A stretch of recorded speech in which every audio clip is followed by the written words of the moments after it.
Hey, hello, Wagwan, Joyce, do the thing. Wow, that's how you know we are live, by the way. Do you know what just happened? We just went on air without knowing we are actually on air. So we thought we are still, behind the scenes. But karibuni sana, how's you guys doing? How's your Tuesday? I hope you're feeling fantastic. And of course, we're in the last week of November. We're heading to December. How's you doing? And, to everyone who got back to school today, well and good, msome kwa bidii, mngangane huko, vitabu ni muhimu sana, na shule ni muhimu as well. Otherwise, welcome to the show. Do you remember to hit us up? Hit us up. Leo. Today is that. Akini venye tumekuja air bila kujitayarisha. Hit us up on 111 It's only 1 shilling. That's our SMS line. Karibuni sana. It's your girl Kush Tracy. Good evening, beautiful people. Najua leo mmepigwa na butwa. Pia sisi tumepigwa na butwa. Mimi nilikuwa hapa nimesikiza mawimbo. But ni sawa. Like Kush said, this is how you know we're live. We're not lying to you. It is live and in action. But obviously not in action. Yes, our hashtag today is Trendy Tuesday. What is trending? Let us know. Jipea mi, tazingine, if it wasn't for this job, half of like these things I tell you, Miss Joangi, by the way, he job imenichanua. So if there's some trending stuff that you feel like we haven't talked about, or you feel like we should be talking about, let us know on the SMS line 111 for 1 shilling only. And of course, if you prefer the social medias, we are Switch TV Kenya on Facebook and Twitter, and Switch TV KE on Instagram. I am Joyce Maina. Hello. It's another beautiful Tuesday. I hope you got to choose yourself. Of course, that's not our hashtag. Hashtag today is Trendy Tuesday. But of course, we'd like to know where you're watching us from. What are you doing? How was your day? And if you had a bad day, imagine, don't worry. Virtual hugs to you. If you had a bad day, where you are too, we are about to make a change to how the day was, because sisi kuja to entertain, to teach, and tunafanya so many things. So of course you can share with us where you're watching us from. 111 is the SMS line, and also tell us what is trendy. But I can tell you what is trendy. Arsenal is.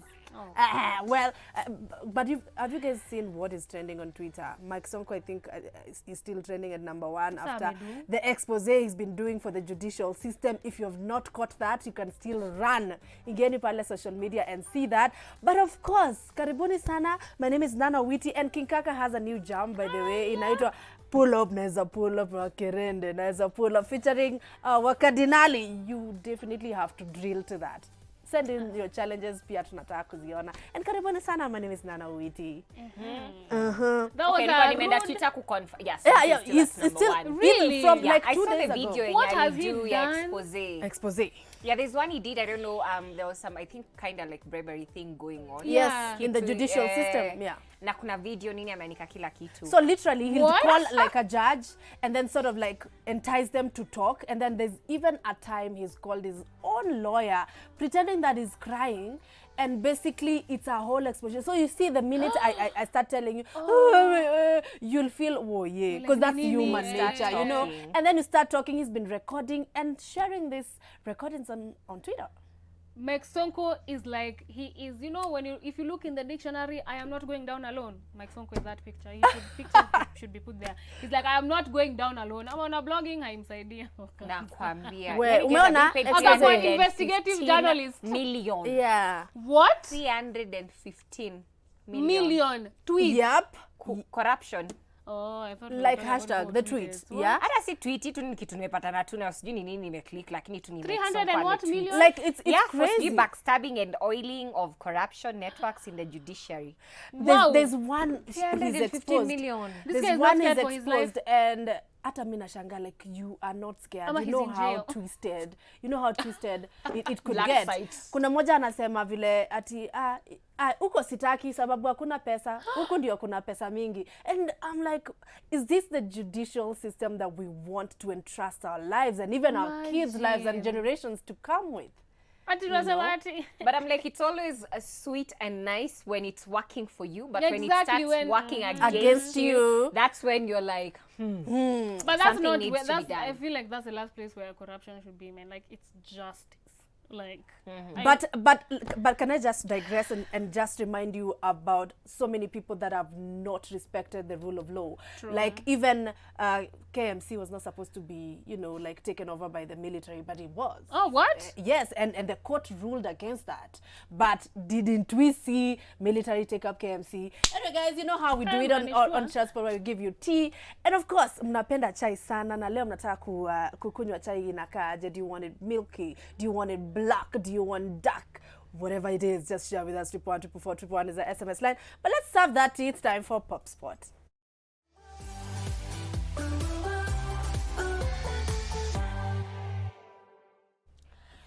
Yes. So on Pop Spot today, I do have the first story. Rather, it's very heartbreaking. No, it's quite heartbreaking. And at the same time, it's good because, you know, once you've accepted your situation and like, you know, this is not working and you need to move on and do your own things, it's a whole different, you know, situation or thing you have to face.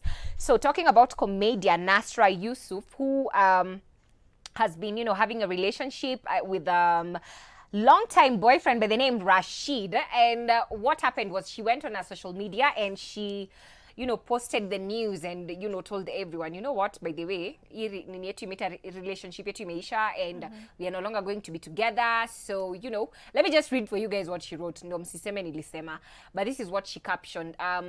Dear hashtag Nasrashid.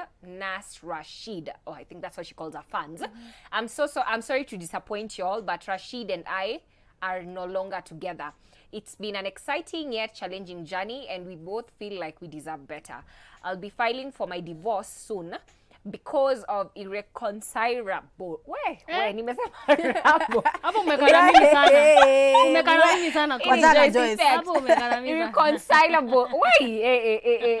Zilizele mashida mazia zinaga inaitwa jamwezi sikizana sawa. Issues, and I'm already adjusting to being single. I take this time to appreciate the support you've shown us. Asanteni sana, and please don't give up on love because of one bad ending. I will however, still go ahead with my Love Wins comedy special show because it is a project that I have worked so hard for and really passionate about, and I can't let it go just because we are not together. I will be doing it solo. Niyo solo yake in caps. Alafu akasema, well, because I can. I will and I must. So get your people kwa meka tickets. Zake, I think something, I don't know it's what. But yes, the whole point, they had differences and they couldn't reconcile. And so it just ended up being, you know what, this relationship is done and she's filing for divorce. I don't know how to feel. It's like it's a binary kind of thing happening. One, the fact that it's lost, like another one has bitten the dust, and that's sad. The fact that, you know, they had gone all the way to have, you know, the whole conversation and even a wedding, and then two, the fact that she decided it's not serving me peace and I cannot forgive this. There are so many people that are stuck in toxic relationships right now because of time. Because they're thinking of, we've been together for 2-3 years, tumeka 5 years, we've been together for 10 years, you can't leave, and it's not serving you peace. So what do you end up with? You waste your youth, and then you resent your partner, and basically you're not living life the way you're supposed to be living because you're not as happy as you should have been. So for me, it's replace them until you find they're replaceable. Yeah, but like I was even talking about this in the makeup room earlier, and I'm like, the rate of divorce is a bit alarming. And I like, what is going on? Are we marrying the wrong people? Are we marrying for the wrong reasons? Because I can't even name one person who I had got married last year, or like someone like we might have talked about, be it like in our friends group or here on Chatspot, who are still together. Nani 1 year ago, or 10 years ago. So I'm really trying to understand what is also like on. when you're getting into a relationship, do you know your partner well? Like, I really don't think people your partner well enough to know when differences come, this is how we solve them. I don't even think it's about knowing your partner well. It's about knowing the kind of partner that you're with. If you're with someone who at the first disagreement mshaachana, ama there are things that you cannot talk about and they're swept under the rug, this is someone you're going to spend the rest of your life with. If you cannot talk to your future partner about anything and everything, that is not the person for you. I don't think it's basically just talking. I think, and I've said that constantly, it's never about communication. It is never about communication, because you can communicate to your partner however much you want, 3 days in a row, row, like 10 days in a row, but how are they comprehending what you're telling Because, you know, some people find it even hard to even just discuss a disagreement, like how they resolve. If you cannot resolve issues as boyfriend and girlfriend, you will not resolve them as a married couple. 100%. Absolutely, that I I agree. was having this conversation with my partner yesterday, and then we were just talking about the way relationships work, and then we were just, you know, talking of other relationships, and you know, it's people close to us that they have not worked, things that happened, and the things that cause the things to happen. Then you just, you know, come to find out that you have to be very committed and intentional in the relationship for it to stand the test of anything that comes your way. Because at the end of the day, we'll always argue, we'll always have, you know, different opinions, we'll always support different things, but at the end of the day, if I can't compromise and you know, try to understand you from point here, why are you feeling like this, Summer? Why are you thinking like this, Summer? And all of that, it can't work. And at the end of the day, there's a lot of compromise that comes with it. I think I'm learning that. Like, like as much as I want to be selfish, but my way or the highway doesn't make the relationship work. It just gives you more problems and more issues. So that's true. There's a lot of compromise that has to be there. And unless you're willing to compromise and, you know, to just be like, okay, for this to work, ABCD cannot keep on happening. ABCD cannot, you know, we cannot be doing this. So we need to move to this so that this can work.